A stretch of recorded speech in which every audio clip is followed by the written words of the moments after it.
Hi అండి, నమస్తే. Welcome back to Mrs vlog. ఎలా ఉన్నారు? అందరూ బాగున్నారు కదా? ఈ రోజు కూడా ఒక మంచి యూస్ఫుల్ వీడియో అయితే మేము ముందుకు వచ్చేస్తున్నానండి. ఇవాళ వీడియోలో అయితే కన్నా ఈజీగా మనం పూజ సామాన్లు ఎలా ఈజీగా క్లీన్ చేసుకోవచ్చు అనేది ఈ రోజు వీడియోలో అయితే కన్నా మనకు శ్రావణ మాసం అనేది స్టార్ట్ అయిపోయింది. శ్రావణ మాసం స్టార్ట్ అయిందంటే మనకు పూజలతో స్టార్ట్ అవుతుంది.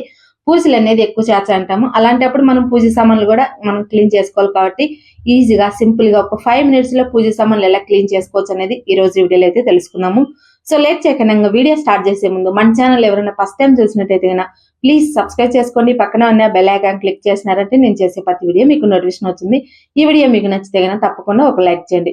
సో ఇక్కడైతే నేను పూజ సామాన్లు అనేది క్లీన్ చేస్తా ఉన్నానండి. అంటే దీపాలు కాదు, సో పంచహారతి స్టాండ్, అలాగే ఒక ప్లేట్స్, కల్చం చెమ్ములు 2 అయితే క్లీన్ చేస్తాను. రాగి ఇత్తలి 2. సో మనం పూజ సామాన్లు అన్ని కూడా దీపాలు లేదా కుంకుమ భరణ, సో మనకు పూజకి ఎలాంటి వస్తువులు వాడతామో రాగి ఇత్తలి సిల్వర్ అన్ని కూడా క్లీన్ చేసుకోవచ్చునండి. సో నేనైతే మొన్ననే దీపాలు క్లీన్ చేసినాను. సో అందుకని ఇక్కడైతే కల్చం చెమ్ములు అనేది క్లీన్ చేయలేదండి. సో కల్చం చెమ్ము అలాగే ఒక ప్లేట్స్, సో పంచహారతి ఈ మాదిరిగా స్టాండ్ ఇవైతే క్లీన్ చేస్తా ఉన్నాను. సో నేనైతే ఈజీగా క్లీన్ చేసేస్తాను కాబట్టి సో నేను ఎలా ఈజీగా క్లీన్ చేసుకుంటాను అనేది మీ అందరితో కూడా షేర్ చేసుకుంటా ఉన్నాను. సో తప్పకుండా చూడండి, ఎండింగ్ వరకు మీకు అర్థమవుతుంది. మధ్యలో స్కిప్ చేసేసినారంటే మీకు అస్సలు అర్థమవుదు పూజ సామాన్లు ఎలా ఈజీగా క్లీన్ చేసుకోవచ్చు అనేది. సో చాలా ఈజీ అండి, సింపుల్ ప్రాసెస్ అనమాట. సో ఫస్ట్ అయితే దీనికోసం మనము ఒక స్టీల్ గిన్నె అనేది తీసుకోవాలి. ఈ మాదిరిగా కొంచెం పెద్ద సైజు. సో ఒక 1/4 భాగం అనేది నీళ్ళు వేసుకోవాలండి. సో పెద్ద గిన్నె కాబట్టి ఒక 1/4 భాగం అనేది నీళ్ళు వేసుకోవాలి, అర్ధానికి అయితే వేసుకోకూడదు. సో మీడియం చిన్న సైజు నిమ్మకాయ ఉంటుంది కదా, ఆ సైజు చింతపండు వేసేసుకొని ఈ మాదిరిగా చేతితో బాగా నలిపేసేయాల. సో మీరు ముందైనా నానేసుకోవచ్చు, లేదంటే ఈ మాదిరిగా వేసేసుకోవాలా. సో మీరు కొంచెం గోరువెచ్చని నీళ్ళు అనేది వేసుకోండి, లేదంటే చల్లనీళ్ళు వేసుకుంటే చింతపండు అనేది కొంచెం టైం పడుతుంది ఈ మాదిరిగా మనం కలిపేకి. సో కొంచెం వేడి నీళ్ళు తీసుకుంటే కనుక చింతపండు అనేది ఫాస్ట్గా మ్యాష్ అయిపోతుంది.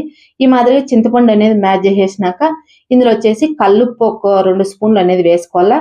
సో కల్లుప్పు వేసేసుకున్నాక మెయిన్ ఇంగ్రీడియంట్స్ అయితే 2 ఉన్నాయండి. సో ఇక్కడ వచ్చేసి ఇదేందనుకుంటారా, సో అందరికి తెలిసే ఉంటుంది, కొంతమందికి తెలియని వాళ్ళకి అనేది కూడా యూస్ఫుల్ అవుతుందని ఈ రోజు ఈ వీడియో అయితే చేస్తా ఉన్నాను. ఇక్కడైతే సో నిమ్ముప్పు అండి. నిమ్ముప్పు అయితే అందరికీ అందుబాటులో ఉంటుంది. సో ప్రతి ఒక్కరికి కూడా అందుబాటులో ఉంటుందండి. మనం కిరాణా షాప్ లో మనకు దొరుకుతుంది, అక్కడ పోయి నిమ్ముప్పు అడిగినారంటే వాళ్ళు అయితే ఇచ్చారు. ఎక్కువ కూడా ప్రైజ్ ఉండదండి, తక్కువే ప్రైజ్. ఒక 2 స్పూన్లు అనేది వేసుకోవాలా. పూజ సామాన్లు ఎక్కువ ఉంటే ఒక 4 స్పూన్లు అనేది వేసుకోవాలా. ఇక్కడ వచ్చేసి నేను చిన్నది టీ స్పూన్ తీసుకున్నానండి, పెద్ద స్పూన్ అయితే 2 అయితే సరిపోతుంది. సో మనము ఎక్కువ దీపాలు అలాగే కుంకుమ భరణాలు లేదా నైవేద్యం బౌల్స్ అవి ఎక్కువ ఉన్నాయంటే కొంచెం డబుల్ అనేది తీసుకోవాలా. సో ఈ మాదిరిగా మనము నిమ్ముప్పు అనేది వేసేసినాక ఇక్కడ వచ్చేసి వంట సోడా అనేది 1 స్పూన్ వేసుకోండి, లేదంటే 2 అయినా వేసుకోండి. ఎక్కువ పూజ సామాన్లు ఉంటే డబుల్ వేసుకోవాలా. సో నేనైతే ఎక్కువ తీసుకోవాలి కాబట్టి 2 చెమ్ములు అలాగే ఒక ప్లేట్స్, పంచహారతి స్టాండ్ అయితే తీసుకున్నాను కాబట్టి ఈ మాదిరిగా వేసుకున్నాను. మనం ఎక్కువ దీపాలు అలాంటి ఎక్కువ మనం పూజ సామాన్లు క్లీన్ చేసుకునేప్పుడు డబల్ తీసుకోవాలా. సో అన్ని వేసేసినాక ఒకసారి స్పూన్తో మిక్స్ చేసేసి ఈ మాదిరిగా చూడండి చెమ్ము పెట్టినాను. చెమ్ము చూసినారు కదా ఎంత బ్లాక్ గా ఉండదో, ఈజీగా క్లీన్ అయిపోతుందండి. మనం ఎక్కువ రుద్దాల్సిన అవసరమే లేదు. ఇక్కడ చూడండి ఇలా పెట్టి ఇలా తీసినాను, ఆ మురికి అంతా కూడా పోతా ఉంది. సో మీకు లైవ్ లోనే తెలుసాను చూడండి, ఇందులో ఎలాంటి మెరాకిల్ ఏం లేదండి. ఈజీగా మనము క్లీన్ చేసుకోవచ్చు, ఎక్కువ టైం పట్టదు, అలాగే మనకు సేవ్ అవుతుంది టైం అనేది మనం పూజ చేసుకోవడానికి. సో ఇక్కడ చూసినారు కదా, ఒక పక్క అయితే నల్లగా ఉంది, ఒక పక్క అయితే ఈ మాదిరిగా క్లీన్ గా అంతా కూడా బ్లాక్నెస్ అంతా పోయింది. సో ఇలాగే మనము ఆ నీళ్ళలు అనేది ఈ మాదిరిగా తిప్పుతా ఉన్నామంటే ఆ పైన ఉండే ఆ నల్ల మచ్చలు ఆ బ్లాక్నెస్ అంతా కూడా పోతుందండి. చూడండి ఎంత బాగా వచ్చిందో. సో లోపల కూడా కొద్దిగా నీళ్ళు వేసి ఇలా తిప్పినామంటే ఒక 1 minute అది కూడా వచ్చేస్తుంది. మనం ఎక్కువ రుద్దాల్సిన కూడా అవసరం లేదు. సో ఇంకా కొంచెంసేపు అయితే నీళ్ళల్లో అనేది కొద్దిగా తిప్పాలా. ఈ మాదిరిగా తిప్పినామంటే వచ్చేస్తుందండి, ఏం రుద్దాలనేమో అవసరమే లేదు. చాలా సింపుల్ అనమాట. చూడండి ఎంత బాగా నీట్గా వచ్చేసిందో. మొత్తం కూడా ఇదే మాదిరిగా చిమ్ము అనేది రౌండ్గా మనం చేతితోనే తిప్పుతా ఉన్నామంటే సరిపోతుంది. ఒకవేళ మీరు ఏమన్నా ఇందులో వచ్చేసి మనము బేకింగ్ సోడా వేసినాం కాబట్టి ఒకవేళ మీకు పడకంటే చేతికి అనేది బ్లౌజ్ అనేది వేసుకోండి. ఇక్కడ చూడండి నీళ్ళలో ఈ మాదిరిగా తిప్పుతా ఉంటేనే తెల్లగా అయిపోయింది. అసలు ఆ మురికి అంతా కూడా ఒక్క రవ్వ కూడా లేదు. చూడండి మొత్తం క్లీన్ అయిపోయింది. సో నేనైతే అసలు రుద్దలేదండి, ఈ మాదిరిగా తిప్పుతా ఉంటేనే అదంతా కూడా వెళ్ళిపోయింది. సూపర్ వర్క్ అవుతుందండి. తప్పకుండా మీరు కూడా ట్రై చేయండి. ఇంకా ఏమన్నా లోపల ఈ మాదిరి మురుకుంటే కన్నా నీళ్ళు వేసి చేత్తోనే మనం ఇలా తిప్పేసినామంటే దెబ్బకి వెళ్ళిపోతుంది అదంతా కూడా లోపల. సో ఇది పక్కన పెట్టేసని ఇంకొక చెమ్మ చూడండి లోపల ఎలా ఉందో. సో నేను ఇక్కడైతే గన నేను డైలీ కూడా నీళ్ళు వేసి పెడతానండి గడప దగ్గర అయితే గన. సో అందుకు అలా అయిపోయింది. చాలా రోజులు అయిపోయి క్లీన్ చేసి. సో ఇక్కడ చూడండి పెట్టేసినా కదా, ఈ మాదిరిగా తీసేటప్పుడే కొంచెంసేపు నీళ్ళలో పెట్టి మనం పైకి తీసినామంటే ఈ మాదిరిగా అంతా కూడా మురికి అంతా పోతా ఉంది. చాలా సింపుల్ గా పూజ సామాన్లు అనేది క్లీన్ చేసుకోవచ్చునండి. చెప్పటం కాదు, ఒకసారి మీరు కూడా ట్రై చేయండి. ఈజీ అని మీకే తెలుస్తుంది. ఎంత ఈజీ అంటే ఒకసారి మీరు ట్రై చేసినారంటే అప్పుడు మీకు అర్థమవుతుంది. ఆ పైన నల్ల మచ్చలు కూడా వెళ్ళిపోతా ఉన్నాయి. సో మనం పూజ సామాన్లు అన్ని కూడా క్లీన్ చేసుకోవచ్చునండి. రాగి, ఇత్తలి, సిల్వర్ ఏదున్నా కూడా. అలాగే మనం సంవత్సరాల పొడుగు వాడకుండా ఇత్తలి బిందెలు ఉంటాయి కదా, రాగి బిందెలు, ఇత్తలి బిందెలు కూడా మనం ఇదే మాదిరిగా ఈజీగా క్లీన్ చేసుకోవచ్చు. చూడండి ఈ చెమ్ము చూడండి, మీకు లైవ్ లోనే తెలుస్తుంది ఎంత క్లీన్ అయిపోయిందో. సూపర్ అంటే సూపర్ వచ్చింది. లోపలైతే నేను అసలు చెయ్యే పెట్టలేదు, నీళ్ళతోనే తిప్పుతా ఉన్నాను, అదంతా కూడా వెళ్ళిపోతా ఉంది. చూడండి ఈ మాదిరిగా నల్ల లోపల మనకి ఎక్కువ మరక పట్టింది కాబట్టి ఆ నీళ్ళు వేసుకొని కొంచెం గలగరిచ్చినామంటే ఆ మురికి అంతా కూడా వచ్చేస్తుంది. ఇప్పుడు మనం నీళ్ళ బాటలలో నీళ్ళు వేసేసి మనం కొంచెంసేపు గలగరిచ్చి అందులో ఉండే పాస్ ఎంత వెళ్ళిపోతుంది కదా, ఆ మాదిరిగా పోతుంది. చూడండి ఇక్కడ తిప్పుతా ఉంటేనే అక్కడ మీకు తెలుస్తుంది కదా, సూపర్ వచ్చేసింది చూడండి. సో మీరు కూడా ఇదే మాదిరిగా ట్రై చేయండి, ఈజీగా క్లీన్ చేసుకోవచ్చు. సో ఈ మాదిరిగా తిప్పేసినాక మనకి ఆ మురికి అంతా వెళ్ళిపోయింది కదా, కొంచెం ఏదన్నా లిక్విడ్ కానీ రింబార్ సోప్ కానీ వేసి క్లీన్ చేసుకొని ఆ పైన నిమ్మంతా కూడా తుడిచేసుకొని మళ్ళీ మనం పూజకి అనేది యూజ్ చేసుకోవచ్చు. సో మీరు కూడా తప్పకుండా ట్రై చేయండి. ఈ శ్రావణ మాసాలలో ప్రతి ఒక్కరు కూడా పూజ అనేది చేసుకుంటా ఉంటారు. సో మనం డైలీ కూడా పూజ సామాన్లు క్లీన్ చేసుకోవాలి కాబట్టి సో మనం పూజ సామాన్లు క్లీన్ చేసేకి అర్ధం టైం అనేది వెళ్ళిపోతుంది.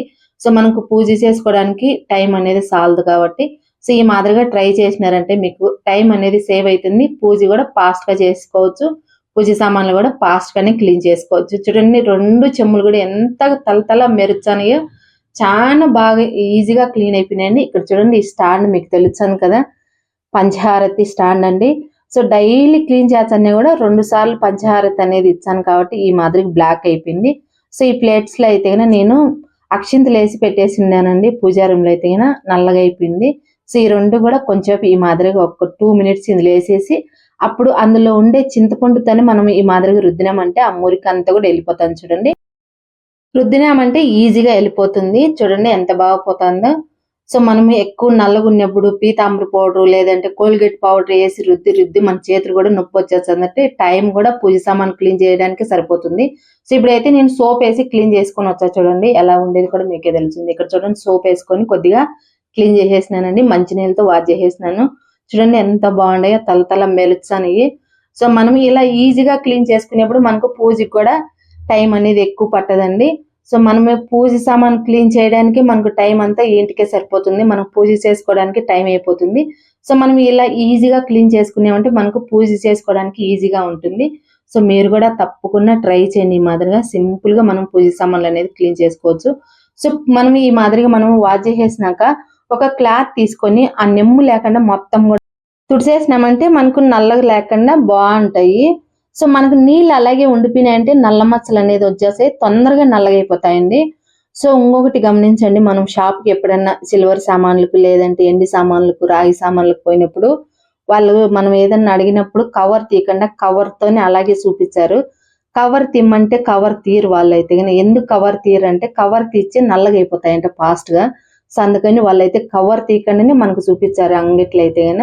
సో అదే మాదిరిగా మనం ఇలా క్లీన్ చేసుకొని సో మనం పూజకు కావాలంటే వాడుకోవచ్చు, లేదంటే కవర్ అనేది వేసేసి మనం 1 సంవత్సరం 2 సంవత్సరాలు కూడా అలాగే పెట్టేసిన షైనింగ్ అనేది తగ్గదనమాట. చూడండి ఇక్కడైతే తుడిసేసి ఈ మాదిరిగా ఆరబెట్టి ఎంత బాగుండాయో, సూపర్ ఉన్నాయి కదా. సో తప్పకుండా మీరు కూడా ట్రై చేయండి. ఈ మాదిరిగా ఈజీగా పూజ సామాన్లు అనేది క్లీన్ చేసుకోవచ్చు. సో ఎక్కువ టైం పట్టదండి. సో మనం ఇలా ఈజీగా క్లీన్ చేసుకునేప్పుడు మనకు టైం అనేది సేవ్ అవుతుంది, పూజ అనేది మనశ్శాంతిగా ప్రశాంతంగా చేసుకోవచ్చు అనమాట. సో ఈ శ్రావణ మాసాలలో ప్రతి ఒక్కరు కూడా డైలీ పూజ అనేది చేస్తుంటారు, డైలీ పూజ సామాన్లు అనేది క్లీన్ చేస్తూ ఉంటారు. సో తప్పకుండా ఈ మాదిరిగా ట్రై చేస్తారని అనుకుంటా ఉన్నాను. చూడండి ఎంత బాగా వచ్చినాయో, చాలా బాగా వచ్చినాయి. ఈ వీడియో మీకు నచ్చితే ఒక లైక్ చేయండి, మన ఛానల్ సబ్స్క్రైబ్ చేసుకొని ఇంకొక మంచి వీడియోతో మేము ముందుకు వస్తాం. బాయ్.